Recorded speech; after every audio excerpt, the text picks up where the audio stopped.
नमस्ते दोस्तों, एक बार फिर आपका स्वागत है आपके अपने पसंदीदा चैनल दर्शन डिकोड में। आज हम भारतीय दर्शन की एक ऐसी गहराई में उतरने वाले हैं जो न केवल हमें इस दुनिया को समझने का एक आसान तरीका बताती है, बल्कि यह भी समझाती है कि यह पूरा ब्रह्मांड किन किन चीजों से मिलकर बना है।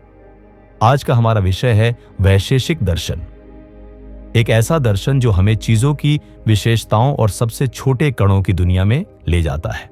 और आज हम इस पर और भी सरल भाषा में बात करेंगे ताकि आपको इसकी पूरी जानकारी आसानी से मिल सके।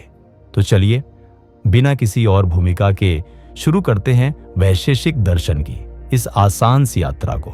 वैशेषिक दर्शन, जिसे अक्सर न्याय दर्शन के साथ जोड़ा जाता है, हमारे भारत के 6 मुख्य पुराने विचारों में से एक है जो भगवान को मानते हैं। इस दर्शन को शुरू करने वाले महर्षि कणाद माने जाते हैं, जिनका समय बहुत पहले, लगभग आज से 2000 से 700 साल पहले था। कणाद नाम भी बड़ा मजेदार है। ऐसा कहा जाता है कि वे अनाज के छोटे छोटे दानों को बीनकर खाते थे और शायद इसीलिए उनके दर्शन में भी सबसे छोटे कण यानी अणु का इतना महत्व है। वैशेषिक दर्शन का मुख्य मकसद हमें यह बताना है कि सही काम क्या है जिससे हमें इस दुनिया में और मरने के बाद भी खुशी और अच्छा जीवन मिल सके। यह दर्शन हमें समझाता है कि असली चीज क्या है, यह किन किन चीजों से मिलकर बनी है और इन सब चीजों का आपस में क्या नाता है। वैशेषिक दर्शन की सबसे पुरानी और भरोसेमंद किताब कणाद का वैशेषिक सूत्र मानी जाती है, जिसमें इस दर्शन के खास विचारों को छोटे छोटे वाक्यों में बताया गया है। बाद में कई और बड़े विद्वानों ने इस दर्शन को आगे बढ़ाया, जिनमें प्रशस्त पाद की लिखी पदार्थ धर्म संग्रह बहुत ही जरूरी किताब है, जो वैशेषिक दर्शन के विचारों को अच्छे से समझाती है। वैशेषिक दर्शन कुछ आसान से नियमों पर टिका है। यह दर्शन कहता है कि जो कुछ भी हमें बाहर दिखाई देता है वह सच में है, यह सिर्फ हमारी सोच या सपना नहीं है। यह दर्शन यह भी मानता है कि इस दुनिया में एक चीज नहीं बल्कि बहुत सारी अलग अलग असली चीजें हैं। इन सब चीजों में सबसे खास है उनका विशेष होना। वैशेषिक दर्शन का मानना है कि हर चीज अपनी कुछ अलग पहचान की वजह से ही दूसरी चीजों से अलग दिखती है। यही विशेष इस दर्शन का सबसे जरूरी विचार है और शायद इसीलिए इसका नाम वैशेषिक पड़ा, जिसका मतलब है विशेषता वाला। यह दर्शन कहता है कि ज्ञान का काम हमें सच्चाई बताना है ताकि हम अपनी जिंदगी को अच्छा बना सकें और भगवान की ओर बढ़ सकें। अब हम बात करते हैं वैशेषिक दर्शन के एक बहुत ही खास विचार के बारे में, परमाणुवाद। कणाद मुनि ने यह सोचा कि इस दुनिया में जितनी भी चीजें हैं, जैसे यह कुर्सी, यह मेज, यह पहाड़, ये सब छोटे छोटे ऐसे कणों से मिलकर बने हैं जिन्हें और तोड़ा नहीं जा सकता, और उन्होंने उन्हें अणु कहा। उनका मानना था कि अगर हम किसी भी चीज को तोड़ते जाएं तो आखिर में एक ऐसा छोटा सा टुकड़ा बचेगा जिसे हम और छोटा नहीं कर पाएंगे। यही सबसे छोटा, जिसे तोड़ा ना जा सके और हमेशा रहने वाला कण अणु कहलाता है। वैशेषिक दर्शन के हिसाब से ये अणु 4 तरह के होते हैं: मिट्टी के अणु, पानी के अणु, आग के अणु और हवा के अणु। हर तरह के अणु अपने गुणों में एक जैसे होते हैं, लेकिन दूसरी तरह के अणुओं से अलग होते हैं। जैसे मिट्टी के सारे अणु में गंध होगी, जबकि पानी के सारे अणु में स्वाद होगा। इन अणुओं को हम अपनी आंखों से नहीं देख सकते, लेकिन हम सिर्फ सोच सकते हैं कि ये ऐसे होंगे। वैशेषिक दर्शन यह भी मानता है कि आकाश भी एक ऐसा ही कण है जिसे तोड़ा नहीं जा सकता और जो हमेशा रहता है, लेकिन इसे मिट्टी, पानी, आग या हवा का अणु नहीं मानते। आकाश हर जगह फैला हुआ है और इसमें आवाज का गुण होता है। आकाश एक ऐसी चीज है जो सभी दूसरी चीजों को रहने की जगह देती है और जिसके बिना कोई भी चीज हिलडुल नहीं सकती। अब यह सवाल उठता है कि ये छोटे छोटे अणु आपस में मिलकर अलग अलग चीजें कैसे बनाते हैं। वैशेषिक दर्शन इसका जवाब द्व्यणुक और त्रिणुक के विचार से देता है। आसान भाषा में कहें तो 2 एक जैसे अणु आपस में मिलकर एक द्व्यणुक बनाते हैं और 3 द्व्यणुक मिलकर एक त्रिणुक बनाते हैं। इसी तरह धीरे धीरे बड़ी और जटिल चीजें बनती हैं। इस काम में एक ऐसी ताकत भी मदद करती है जिसे हम देख नहीं सकते, जिसे अदृष्ट कहा जाता है। यह अदृष्ट ही परमाणुओं को हिलाता डुलाता है और उन्हें आपस में जुड़ने के लिए कहता है। अदृष्ट को हमारे अच्छे बुरे कामों का फल माना जाता है, जो इस दुनिया को चलाने में मदद करता है। वैशेषिक दर्शन के अनुसार जब दुनिया शुरू नहीं हुई थी, तब ये परमाणु शांत पड़े थे। अदृष्ट की वजह से ये हिलने लगे और आपस में जुड़ गए, जिससे दुनिया बन गई। इसी तरह जब अदृष्ट का काम खत्म हो जाता है, तो ये परमाणु फिर से अलग हो जाते हैं और दुनिया खत्म हो जाती है। ये काम हमेशा से होता आ रहा है, इसका कोई शुरू या अंत नहीं है। वैशेषिक दर्शन कहता है कि दुनिया एक चक्र की तरह है, जो कुछ समय के लिए बनती है, फिर कुछ समय के लिए रहती है और फिर खत्म हो जाती है। वैशेषिक दर्शन ने इस दुनिया में जितनी भी चीजें हैं, उन्हें समझने के लिए 7 हिस्सों में बांटा है, जिन्हें पदार्थ कहा जाता है। ये पदार्थ हमें बताते हैं कि असली दुनिया में क्या क्या चीजें हैं। आइए अब हम इन 7 पदार्थों के बारे में और भी आसान भाषा में जानते हैं। सबसे पहले बात करते हैं द्रव्य की, जो वह चीज है जिसमें गुण और कर्म टिके रहते हैं। वैशेषिक दर्शन ने 9 द्रव्यों को माना है, जिनमें शामिल हैं पृथ्वी, जल, अग्नि, वायु, आकाश, काल, दिक्, आत्मा और मन। पृथ्वी में गंध, स्वाद, रंग, छूना और गिनती जैसे गुण होते हैं, और ये हमें मिट्टी, पत्थर, पेड़ पौधे जैसी चीजों के रूप में दिखाई देती है। पृथ्वी में गंध का गुण सबसे खास माना जाता है। जल में स्वाद, रंग, छूना और गिनती जैसे गुण होते हैं, और यह हमें बहते हुए पानी के रूप में दिखाई देता है, जिससे हमारी प्यास बुझती है। जल में स्वाद का गुण सबसे खास माना जाता है। अग्नि में रंग, छूना और गिनती जैसे गुण होते हैं, और ये हमें रोशनी और गर्मी देती है। अग्नि में रंग का गुण सबसे खास माना जाता है। वायु में छूना और गिनती जैसे गुण होते हैं, जिसे हम महसूस कर सकते हैं लेकिन देख नहीं सकते। वायु में छूने का गुण सबसे खास माना जाता है। आकाश में केवल एक ही गुण होता है, आवाज, और यह सभी चीजों को रहने की जगह देता है। आकाश हर जगह है और इसमें कोई रुकावट नहीं है। काल वह है जो हमें बताता है कि कब क्या हुआ, क्या हो रहा है और क्या होगा, और यह हमें बदलाव और समय बीतने का एहसास कराता है। वैशेषिक दर्शन इसे एक असली और हमेशा रहने वाली चीज मानता है। काल को हम घड़ी, दिन, रात, साल आदि के रूप में महसूस करते हैं। दिक् हमें दिशा और दूरी के बारे में बताती है, जैसे पूरब, पश्चिम, उत्तर, दक्षिण आदि, और वैशेषिक दर्शन इसे भी एक असली और हर जगह फैली हुई चीज मानता है। आत्मा वह है जो जानती है, जिसे सुख दुख महसूस होता है, जिसकी इच्छाएं होती हैं और जो किसी से नफरत करती है। यह हर इंसान में अलग होती है और हमेशा रहती है। वैशेषिक दर्शन मानता है कि बहुत सारी आत्माएं हैं जो अलग अलग शरीरों में रहती हैं और अपने कर्मों का फल भोगती है।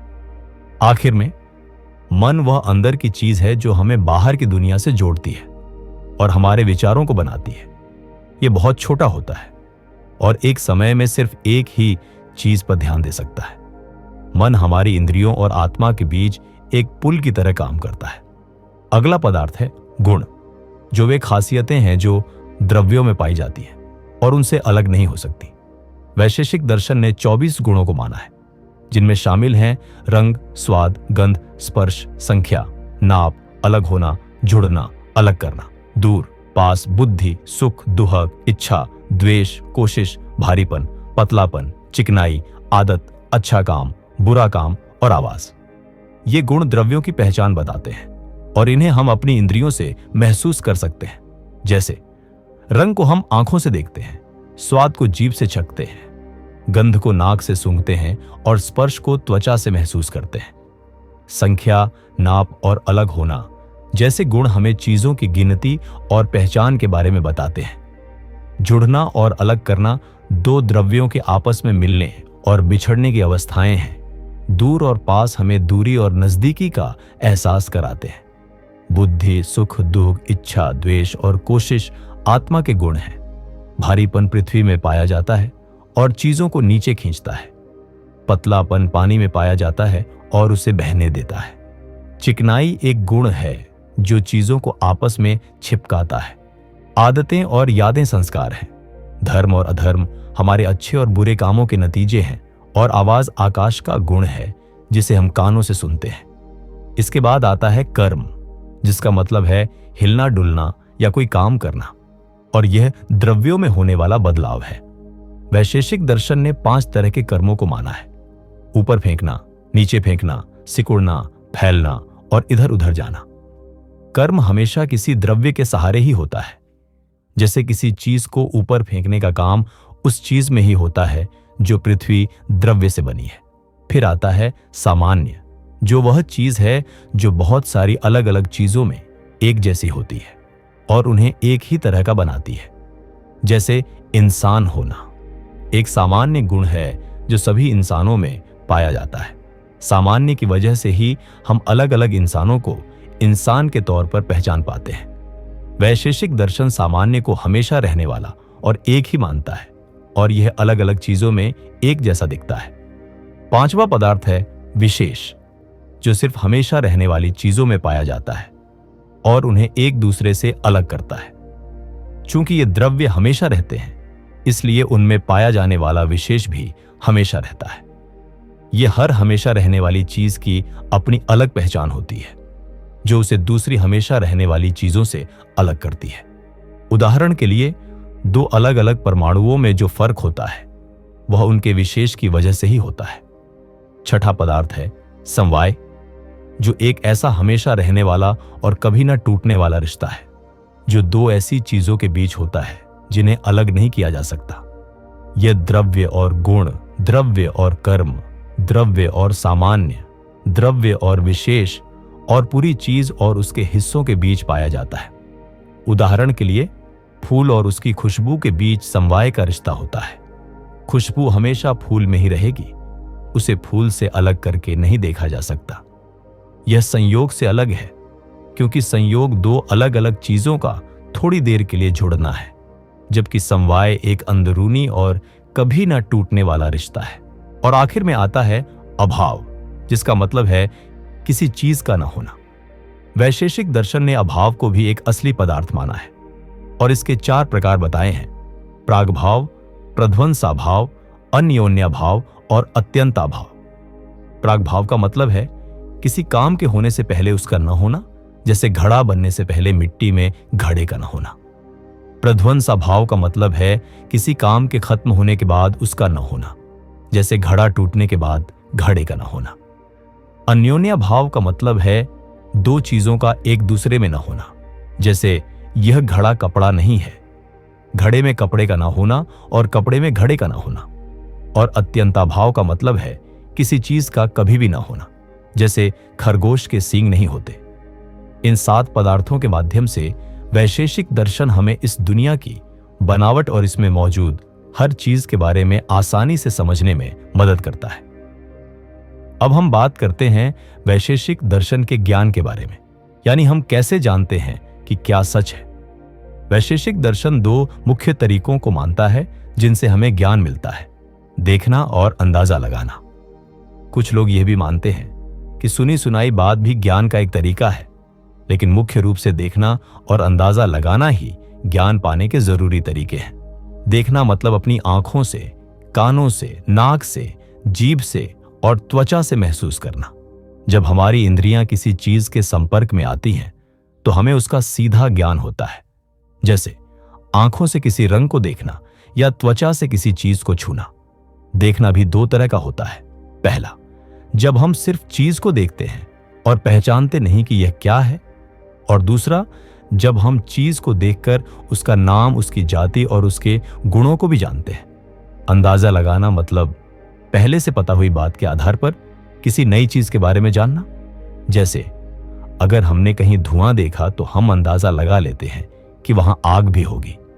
अंदाजा लगाने के लिए हमें यह पता होना चाहिए कि धुआं और आग का आपस में क्या रिश्ता है, यानी जहां धुआं होता है वहां आग भी होती है। वैशेषिक दर्शन मुक्ति के बारे में भी बताता है।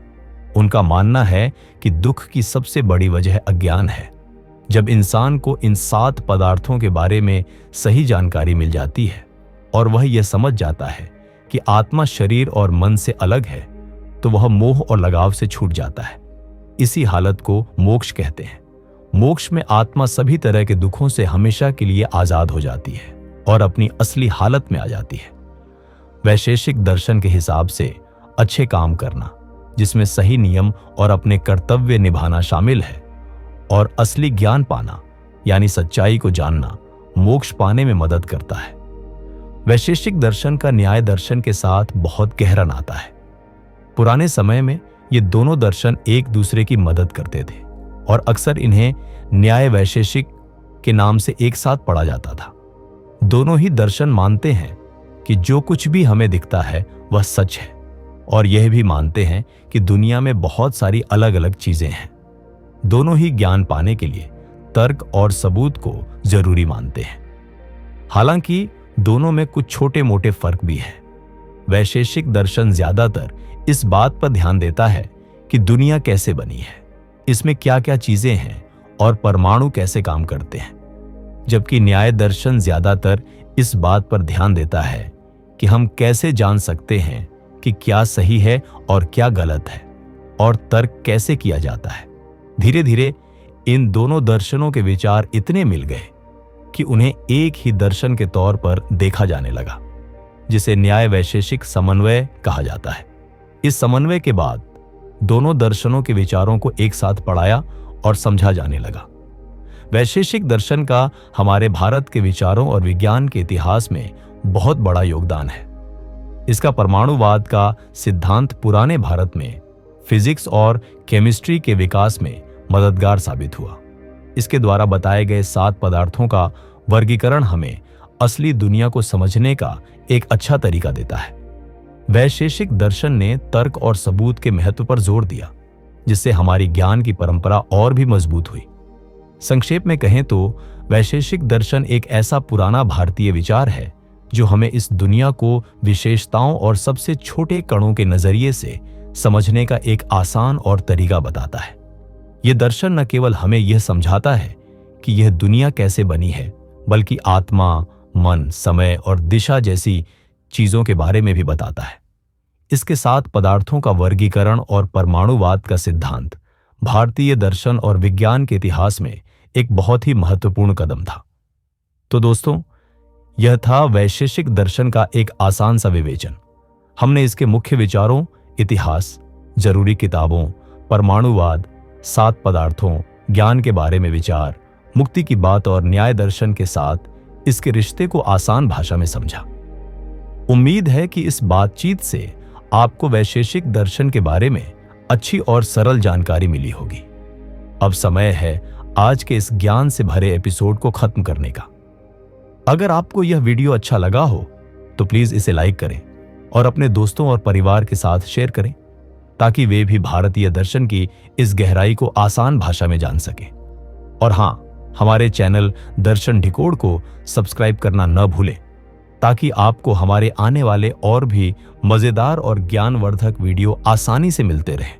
और आखिर में आपसे एक छोटी सी गुजारिश, अगर आपको हमारा काम पसंद आता है और आप चाहते हैं कि हम आगे भी ऐसे ही आसान भाषा में ज्ञानवर्धक वीडियो बनाते रहें, तो प्लीज हमें सुपर थैंक्स स्टिकर्स के जरिए सपोर्ट करें। सुपर थैंक्स एक बहुत ही आसान तरीका है जिससे आप हमारी वीडियो को पसंद आने पर हमें थोड़ा सा पैसा देकर मदद कर सकते हैं।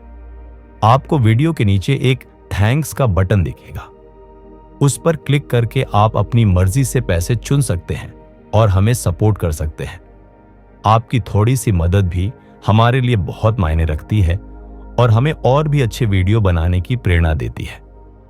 तो मिलते हैं अगले एपिसोड में एक नए और मजेदार विषय के साथ। तब तक के लिए नमस्कार और धन्यवाद।